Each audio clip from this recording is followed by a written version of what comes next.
What is good with you boys? Welcome back to a brand new All-Star Tower Defense video, and today's going to be showing you guys the best gem methods inside of All-Star Tower Defense. Now before we get to this video, make sure you guys do smash that like button and hit the subscribe button, as it would really appreciate it. Without further ado, let's go ahead and get into all of these gem methods. Alright guys, now starting off with method number 1 is going to be to complete the entire story mode. Now this is going to be very important because you're going to get a lot of gems not only from the quests that you end up getting from completing the story mode, but also just for the first completion rewards as well. So if you do end up completing the normal story mode and the expert mode story mode, you're going to be able to get a total of 8,400 gems. Majority of that is going to come from, completing the quest, obviously, and then you can get that additional bonus of gems by simply just completing it in expert mode. Right now I'm doing one of my expert mode story mode quests, and that's pretty much going to give me like 70 gems. You get 70 gems per expert mode when you end up completing it in 60 for normal. So if you complete both, that's like 130, and then off the rip you get 150 for completing the quest. So in total that's roughly around like 280 gems every time you complete both acts of a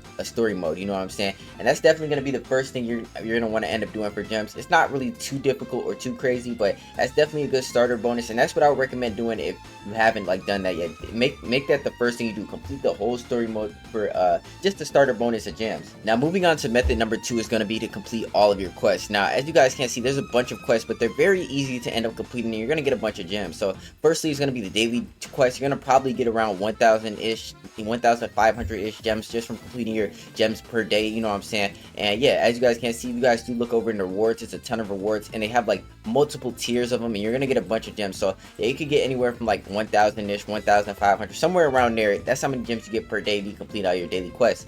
Next up is going to be the weekly quest. Obviously this is going to give you a lot more. It's going to give you like 3,000-ish gems, somewhere around that ballpark. I don't know the exact amount, but it's roughly around there, and it's definitely very important because as you guys can see, look at these gems. You get a bunch of gems, gold, all this other stuff, but most importantly is the gems. A bunch of gems you're going to end up getting. And then over here is the story mode. Obviously I told y'all about this one right here. You're going to get a 150 per story mode thing you end up doing. So yeah, I mean that's definitely really good to end up doing, and make sure you do end up completing all your quests, and that's going to be the second method. Alright, now moving on to method number 3 is going to be the character trial. So around the map you're going to end up finding characters that kind of have like a question mark around their head, and pretty much if you do end up interacting with the character, there's going to be like a little mission you can end up doing for a bunch of gems. So as you guys can see, this is like 200 gems, and then if you do a second act of the character mission, it's going to be like 400, 500 gems or something. So you're definitely going to want to do this. There's like 20 of these characters around the map, and they do give you a ton of gems. So we're just going to go ahead and complete this real quick. Now I ain't gonna lie to y'all, these stages are never too difficult. Just make sure you have a bunch of decent units, slows, stuns, all type of stuff,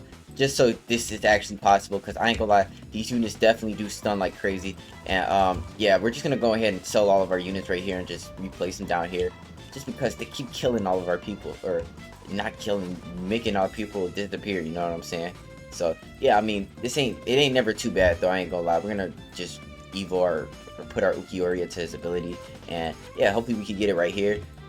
He's knowing, hopefully, like, there we go. Okay, Jesus, like, man, I tell y'all, these stages, they can be a little annoying, but it literally never takes no longer than a minute, and you're gonna get a bunch of gems, and especially if you do end up doing the next arc. And most characters, you can end up doing a secondary mission, and they'll give you a lot more gems, like 400, 500. So make sure you do these. They're very easy. They literally take like a minute to do. Probably one of the fastest ways of getting gems in the game if you are doing it for the first time. Alright guys, now for the fourth method is going to be the challenge method, and this is probably the best method inside of the entire game for gems. I'm not gonna lie to you guys, this is literally insane. And pretty much how this is going to end up working is we're going to want to head over to Discord, or you're going to want to have 3 alt accounts that have completed the story. If you don't have 3 alt accounts that have completed the story, head over to Discord. You're going to want to be in the All-Star Tower Defense Discord. As you guys can see, you're going to want to head down to challenges. Now pretty much what we're going to end up doing is we're going to kind of type what I typed down. So what you're going to want to do is, I do have this written on my notes right here. What you're going to want to do is you're going to be like Rainbow Grind 3 or Rainbow Grind 3. I have like 3x or something,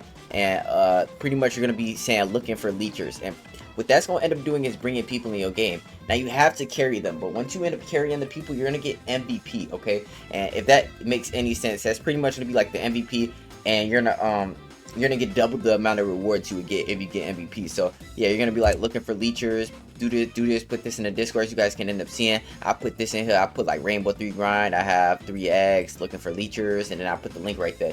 Now pretty much people is finna join the server, or whenever they do, as you guys can see, there's a ton of people that just joined. So we're really quickly gonna end up heading in here, and we're gonna end up going over here and selecting flying enemies, expert mode, turn this off, and people are just gonna come in here. Okay, so as you guys can see, they're gonna join our server. There's like 3 people. We're gonna need like 1 more person, and these people they're just gonna go AFK. So yeah, we're gonna go ahead and need 1 more person. There we go. We end up getting a person right there, and you're gonna end up starting it. Now you don't need 3 times, but that's what most people do. Just type that phrase in. If you have 2 times, just put 2 times. But now we're gonna end up carrying these people. Alright guys, so we are inside of here with all of the people, and they finally started the game. It took like a billion years to start, but yeah, pretty much these guys, they're gonna be completely AFK. I have no clue why this dude is placing units down. He's supposed to be leeching, but yeah, if once we get MVP in the server, we're gonna have double the rewards. Now it is gonna be, if you are a new player, this might be a little difficult for you just because you know what I'm saying, you are going to be carrying them. So yeah, I have really good units though, or decent units at least, and we should be able to get this done pretty easily. I ain't gonna lie to y'all, but yeah, we're gonna go ahead, we're gonna throw our Furia down, we're gonna throw our farms down. Pretty much we're just gonna be getting the MVP. Very easy, very simple, you know what I'm saying. These people, they're literally, they not gonna move or nothing. Okay, so that's what we gonna end up doing. We're gonna be upgrading our units as well. What I usually do is I upgrade my unit twice, and yeah, well, I'm just gonna do a little bit of speeding up because like you guys don't. All right, everybody, now we are on wave 15. As you guys can see, we are going crazy right now on wave 15, and we're gonna complete this right quick. And I mean, we don't really have that many units down. As you guys can see, these guys have 0 damage because they're leeching, as you guys can see, and we're gonna get this MVP. So yeah, we're just gonna go ahead and upgrade our character so we could just like basically one-shot this boss freezer. And yeah, there we go. Kizaru, he's dead, and we ended up completing it. As you guys can't see, we're gonna get that MVP, and we're gonna end up, yeah, there we go, right here, most valuable player at the top right. You're gonna get double the amount of rewards. You'd end up getting 2 ghost rainbows, all type of good stuff, you know what I'm saying. And this is the best way, not only for gems pretty much, but it's also gonna be the best for getting like ghost rainbows and stuff, and basically maxing your characters and stuff out. So yeah, I mean, a very, very solid way of getting a lot of resources and stuff. And that's going to be this method, and we can move on to the next method. Yes, there's more. Now, moving on to the last method I'm going to show in this video is going to be the dungeon method. Now, similar to the last method I just showed you, basically, you're going to end up hopping in a Discord and trying to find people to, like, leech off of you. Now, in this game, I'm not, like, in this gameplay you're seeing right now, I'm not leeching or having people leech off of me, just because the fact that the dungeon was finna end in the footage, and because, you know what I'm saying, I don't really feel like doing that. But what you're gonna want to do is pretty much you're gonna want to aim for MVP, and with MVP you're gonna get double the amount of rewards. So yeah, as you guys can see, I'm in this game right now, and I'm gonna just show y'all the amount of rewards you get after dungeons, because they're really good. And if you don't know how to do dungeons, just real quick, if you don't know how to do dungeons, you literally have to wait like an hour or something, or every 4 hours the dungeon is going to end up opening up after you complete all the story modes. Then you can do the dungeon, and then it's going to give you a bunch of gems. So I'm just going to real quickly hit a little jump cut until we finish this. And just like that, we did end up finishing the dungeon right here. And now pretty much what we're going to end up doing is claiming our rewards. So as you guys can see, victory. And yeah, we're going to end up getting all of our rewards: 100 gems, 1 water essence, and 2 dungeon loot. And if we would have been playing with a pre-made squad in Discord, we would have got the MVP, 200 gems, some water, and some dungeon loot. So very good. And yeah, guys, that's gonna end up ending off the video. I hope you guys did end up enjoying. These are all of the ways I know, like personally, the best ways to get as many gems as possible. But yeah, if you guys do know any more good methods, comment them down below. But it's your boy Swiffle here, and I'm out. Peace.